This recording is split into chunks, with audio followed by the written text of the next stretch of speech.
Bonjour et bienvenue au 30e jour de notre parcours de carême avec Jésus. Aujourd'hui, nous lisons Jean 13, versets 1 à 20. C'était la veille de la fête de la Pâque. Jésus savait que l'heure était venue pour lui de quitter ce monde pour aller auprès du Père. Il avait toujours aimé les siens qui étaient dans le monde et il les aimait jusqu'à la fin. Jésus et ses disciples prenaient le repas du soir. Le diable avait déjà persuadé Judas, fils de Simon Iscariote, de trahir Jésus. Jésus savait que lui-même était venu de Dieu et retournait à Dieu, et que le Père avait tout mis en son pouvoir. Il se leva de table, ôta son vêtement de dessus, et prit un linge dont il s'entoura la taille. Ensuite, il versa de l'eau dans une cuvette et se mit à laver les pieds de ses disciples, puis à les essuyer avec le linge qu'il avait autour de la taille. Il arriva ainsi près de Simon-Pierre qui lui dit « Seigneur, vas-tu me laver les pieds, toi ?» Jésus lui répondit « Tu ne saisis pas encore ce que je fais, mais tu comprendras plus tard. » Pierre lui dit « Non, tu ne me laveras jamais les pieds. » Jésus lui répond « Si je ne te les lave pas, tu n'auras aucune part à ce que j'apporte. » Simon-Pierre lui dit « Alors, Seigneur, ne me lave pas seulement les pieds, mais aussi les mains et la tête. » Jésus lui dit « Celui qui a pris un bain n'a plus besoin de se laver, sinon les pieds, car il est entièrement propre. Vous êtes propres, vous, mais pas tous. » Cependant, Jésus savait bien qu'il allait le trahir. C'est pourquoi il dit « Vous n'êtes pas tous propres. » Après leur avoir lavé les pieds, Jésus reprit son vêtement, se mit à table et leur dit « Comprenez-vous ce que je vous ai fait? Vous m'appelez Maître et Seigneur, et vous avez raison, car je le suis.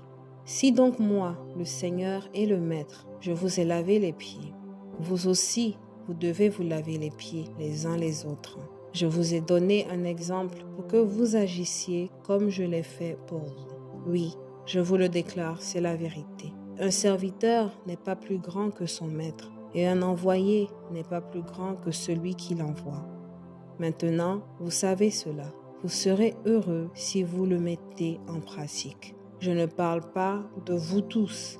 Je connais ceux que j'ai choisis, mais il faut que cette parole de l'Écriture se réalise. Celui avec qui je partageais mon pain s'est tourné contre moi. Je vous le dis déjà maintenant, avant que la chose arrive, afin que lorsqu'elle arrivera, vous croyez que je suis. Oui, je vous le déclare, c'est la vérité. Quiconque reçoit celui que j'envoie, me reçoit aussi.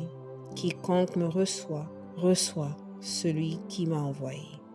Parole du Seigneur. Tu ne saisis pas encore ce que je fais, mais tu comprendras plus tard.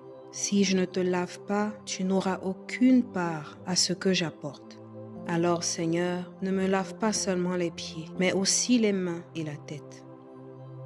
Nous comprenons tous que le geste du lavage des pieds à première vue est un signe d'humilité. Mais qu'est-ce que ça signifie vraiment? Surtout, sachant que Jésus va mourir pour nous, pour que nous ayons la vie éternelle. Déjà, c'est pas la première fois qu'un homme d'autorité lave les pieds de quelqu'un. Dans Genèse, Abraham a lavé les pieds de ses serviteurs, 3 étrangers qui étaient des envoyés de Dieu. Et donc, Jésus, en lavant les pieds de ses disciples, il peut être en train de signifier que après sa mort et sa résurrection, quand il va partir, ses disciples auront ce rôle d'envoyés de Dieu. Ils vont partir en son nom, parler de l'évangile. Il y a aussi, comme on a dit, ce geste de respect. L'humilité précède la gloire. Dans l'histoire des différents peuples, c'est un disciple qui lave les pieds de son maître.